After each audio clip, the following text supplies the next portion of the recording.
महाभारत युद्ध के बाद जब भगवान श्री कृष्ण द्रौपदी से मिलने उनके शिविर में गए तो द्रौपदी रोते रोते कहने लगी कि ये क्या हो गया सखा, ऐसा तो मैंने नहीं सोचा था। श्री कृष्ण ने कहा कि नियति बहुत क्रूर होती है पांचाली, वह हमारे सोचने के अनुरूप नहीं चलती, वह हमारे कर्मों को परिणामों में बदल देती है।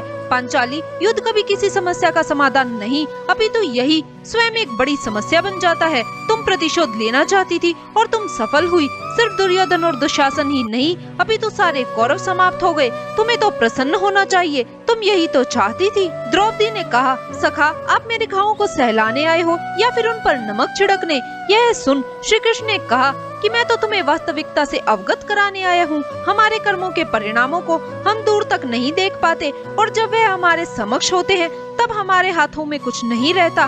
कर्म के सिद्धांत का यही तात्पर्य है द्रौपदी। अच्छा कार्य मनुष्य से और अधिक अच्छा कार्य करवाता है और बुरा कार्य अधिक से अधिक बुरा कार्य करवाता है।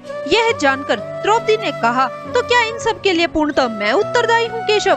कृष्ण बोले, नहीं पांचाली, तुम स्वयं को इतना महत्वपूर्ण मत समझो, पर अगर तुम अपने शब्दों को उनके परिणामों का सोचकर बोलती तो स्वयं कभी इतना कष्ट नहीं पाती। जरा स्मरण करो द्रौपदी, युद्ध के पूर्व जब मैं शांति का प्रस्ताव लेकर हस्तिनापुर जा रहा था तब तुमने मुझसे कहा था कि मैं हवन कुंड से उत्पन्न हुई द्रौपदी हूँ, महाराजा द्रुपद की पुत्री हूँ, महावीर धृष्टद्युम्न की बहन हूँ, 5 महारथियों की पत्नी हूँ और 5 महारथियों की माता भी हूँ, इसीलिए मैं शांति नहीं चाहती। अगर तुमने उस वक्त इतने कठोर शब्दों का प्रयोग ना किया होता तो इतना कष्ट नहीं भोगती। हमारे शब्द भी हमारे कर्म होते हैं द्रौपदी, इसीलिए हर शब्द बोलने से पहले सोचना बहुत जरूरी है, अन्यथा इसके दुष्परिणाम सिर्फ स्वयं को ही नहीं बल्कि संपूर्ण परिवार को दुखी करते हैं।